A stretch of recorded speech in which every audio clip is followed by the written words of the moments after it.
Commodity market से जुड़ी हर खबर सिर्फ न्यूज मार्केट्स 24 पर। खबर काम की। नमस्कार दोस्तों, न्यूज मार्केट 24 चैनल में आप सभी का फिर से स्वागत है। रोजाना की तरीके मैं अजय सिंह खाद्य तेल बाजारों के एक्सक्लूसिव जानकारी के साथ आप लोगों के साथ उपस्थित हूं। खाद्य तेल बाजारों में किस तरीके से कामकाज हो रहा है, जिसके अंतर्गत आप लोगों को सोया ऑयल, पामोलिन के बाजार, राइस ब्रान ऑयल का बाजार, साथ ही साथ कांडला पोर्ट, विदेशी बाजारों में क्या स्थिति है, इंटरनेशनल बाजारों में किस तरीके से कामकाज हो रहा है, सारी जानकारी स्टेप बाय स्टेप देंगे। और विदेशी बाजारों में किस तरीके से कामकाज हुआ है, सीबॉट पे किस तरीके से मुनाफा वसूली भी हुई है, ब्राजील के फसल की क्या खबरें हैं, सारी खबर आपको इसमें से बताएंगे। तो सबसे पहले शुरुआत कर लेते हैं विदेशी बाजारों से। तो इससे पहले जो लोग हमारे साथ पहली बार जुड़ रहे हैं, चैनल को अभी सब्सक्राइब करें, बेल नोटिफिकेशन को दबाना ना भूलें। ब्राजील की अगर बात करी जाए तो ब्राजील की फसल को खतरे से अर्जेंटीना में टाइट सप्लाई को अभी ट्रेडिंग ने पूरा रिस्पॉन्स होता हुआ नहीं नजर आ रहा। ब्राजील में मौसम तो अभी फसल को खतरा बना हुआ है, लेकिन अर्जेंटीना की सप्लाई भी बाजारों में देखी जा रही है। सितंबर में तीनों टॉप अमेरिका, ब्राजील, अर्जेंटीना सोया तेल के एक्सपोर्ट में मई के जो एक्सपोर्ट हुआ था लगभग 8.25 लाख टन से आधा ही रह गया। अर्जेंटीना में लगातार सप्लाई कम हो रही है, उसका इंपैक्ट बाजारों में देखने को मिल रहा है। अमेरिका में एक्सपोर्ट के लिए सरप्लस नहीं है, इस कारण दिसंबर में इन तीनों देशों में एक्सपोर्ट में एक भारी कमी आने वाली है। तो ब्राजील की खबरें हो गई।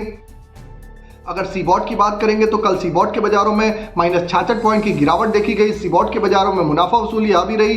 एक दिन पहले सोया तेल वायदे में बड़ी तेजी देखी गई, उसके बाद एक बार फिर बाजार में मुनाफा वसूली आई। अर्जेंटीना में बड़ी फसल का अंदाजा पक्का हो जाने से सोया मिल्क में नुकसान हल्का सा बढ़ता हुआ नजर आया है। सोया तेल वायदे में सेशन के फाइनल में शुरू में बाजारों में तेजी करी और बंद होते होते बाजारों में उसमें बाजार फ्लैट ही बाजार होता हुआ बाजार गिरावट के साथ ही बंद होता हुआ नजर आया। अगर बात कर लेते हैं रबी फसलों की, तो भारत में रबी फसलों की बिजाई पिछले साल में 82.53 लाख हेक्टेयर के करीब आ गई है। सरसों की बिजाई भी पिछले साल के 77.78 लाख हेक्टेयर के आसपास है। यूपी के में बिजाई पिछले साल में 11.79 लाख हेक्टेयर से 50% अभी भी ज्यादा देखी जा रही है। गुजरात की बिजाई पिछले साल से लगभग 2.5 लाख हेक्टेयर से 1/3 अभी कम हुई है। अब बात कर लेते हैं किस तरीके से लोकल बाजारों में भाव रहे। लोकल बाजारों में सोया ऑयल का बाजार 100 रुपए बोला गया, पामोलिन का बाजार 86 रुपए रहा, राइस ब्रान ऑयल का बाजार 84 रुपए रहा। इससे पहले आपको बता देते हैं बाजार खुलने से पहले मार्केट पे विश्लेषण आप जानना चाहते हैं तो मॉर्निंग 9:30 शो आप हमारा लिंक डिस्क्रिप्शन बॉक्स में मिल जाएगा, आप उसमें ज्वाइन हो सकते हैं।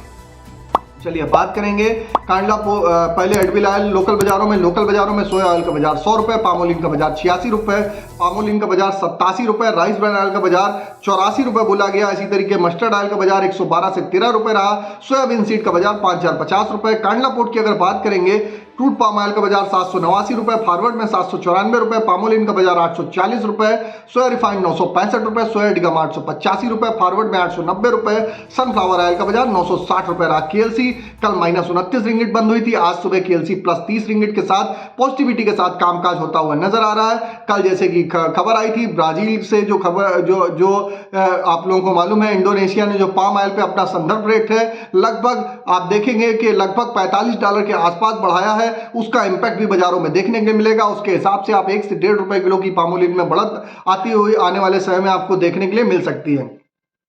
बात करेंगे सोया ऑयल का सपोर्ट की, तो सोया ऑयल का सपोर्ट का लेवल 99 रुपए, रेजिस्टेंस का लेवल 101 रुपए, पामोलिन का सपोर्ट का लेवल 86 रुपए, रेजिस्टेंस का लेवल 88 रुपए, राइस ब्रान का सपोर्ट का लेवल अगर बात करेंगे 83 रुपए, रेजिस्टेंस का लेवल 85 रुपए, मस्टर्ड सीड का सपोर्ट का लेवल 5900 रुपए, रेजिस्टेंस का लेवल 6000 रुपए, सोयाबीन का सपोर्ट का लेवल 5000 रुपए, रेजिस्टेंस का लेवल 5200 रुपए देखा जा रहा है। ओवरऑल आउटलुक बाजारों में बाइंग और डिप की स्ट्रेटजी के तहत आप लोग कामकाज करके चल सकते हैं। विस्तार से जानकारी के लिए मॉर्निंग 9:30 शो आप ज्वाइन कर सकते हैं। तो फिर मुलाकात करेंगे आप लोगों से एक नई खबर के साथ। तब तक आप लोग स्वस्थ रहिए, सुरक्षित रहिए। जय हिंद, जय Bharat. Bureau report, news market 24। नमस्कार।